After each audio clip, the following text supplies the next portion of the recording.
नमस्कार, मैं हूं सौरभ शर्मा।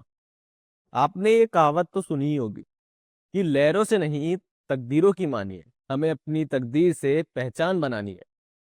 थामा हाथ जब हमने तकदीर से गुलाम का, तब तकदीर ने कहा, अब तू मेरे लिए भी अनजानी है। ये कहावत शायद आज राजस्थान की राजनीति पर बिल्कुल सटीक बैठती हुई नजर आ रही है, जहां कांग्रेस सरकार के भीतर ही पहचान, पकड़ और प्रभुत्व की एक नई लड़ाई शुरू हो चुकी है। अब बात करते हैं अंत उपचुनाव में।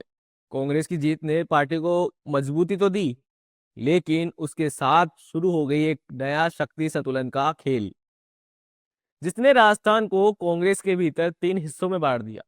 तो चलिए शुरू करते हैं राजस्थान कांग्रेस की सबसे ताजा पॉलिटिक्स पिक्चर को समझने से।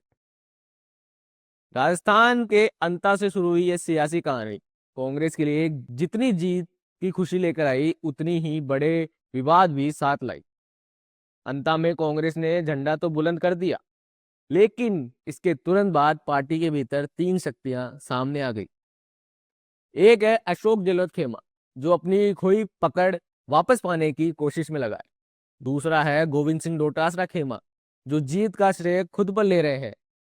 और तीसरा श्रेय बचता है, वो है सचिन पायलट खेमा, जो अपनी घटती पकड़ को बचाने की चुनौती का सामना करता हुआ नजर आ रहा है। अंता की जीत ने शुरू कर दी कांग्रेस बनाम कांग्रेस की जंग। वो कैसे, हम आपको बताते हैं। पहले हम बात करते हैं गहलोत की, जो कमबैक की कोशिश में लगे हैं।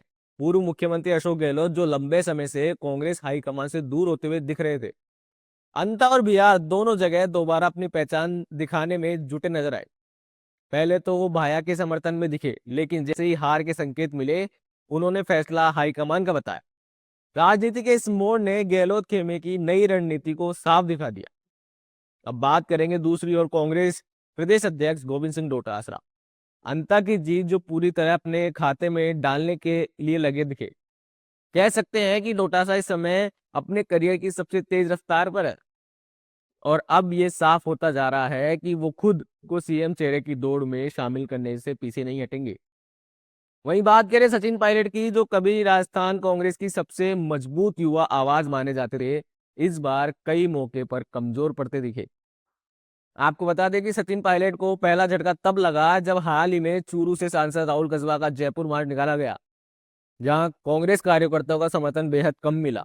और यही वह पल था जब गहलोत खेमा कमजोर और पायलट खेमा बिखरता नजर आया। और दूसरा झटका तब लगा जब 2.5 साल बाद गहलोत राहुल की मुलाकात हुई। गहलोत और राहुल गांधी की मुलाकात ने नई राजनीतिक संदेश दिए, और इसका सीधा असर पायलट की पोजीशन पर दिखा। और तीसरा झटका तब लगा जब पायलट समर्थन अभिमन्यु पूनिया द्वारा रोजगार, एसआईआर, किसान वोट चोर जैसे नारे लगाकर सीएम हाउस घेराव करने की कोशिश भी अपनी अपेक्षित भीड़ नहीं ला पाई। और यही कारण है कि पायलट खेमा एक बार फिर कमजोर साबित हुआ। अब सवाल ये नहीं है कि कांग्रेस किससे लड़ रही है, सवाल ये है कि कांग्रेस अपने अंदर किससे लड़ रही है। राजस्थान में अब मुकाबला बीजेपी से कम और पार्टी के भीतर पहचान वर्चस्व की लड़ाई ज्यादा है। मानो ऐसा लग रहा है कि अब आने वाले समय में कांग्रेस पार्टी में सीएम रेस में अब दो नहीं बल्कि तीन दावेदार होंगे। कांग्रेस की अंदरूनी राजनीति अब तीन चेहरों पर टिक गई है।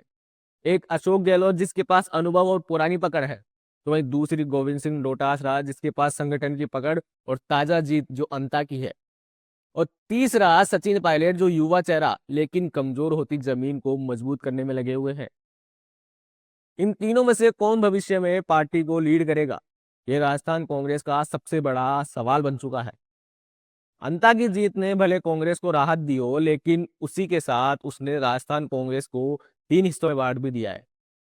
आने वाले समय बताएगा कि क्या कांग्रेस इस अंदरूनी मतभेदों को मिटाकर राजस्थान में एक मजबूत पहचान बना पाएगी, या फिर अंदरूनी लड़ाई पार्टी के लिए नया राजनीतिक इतिहास लिख देगी।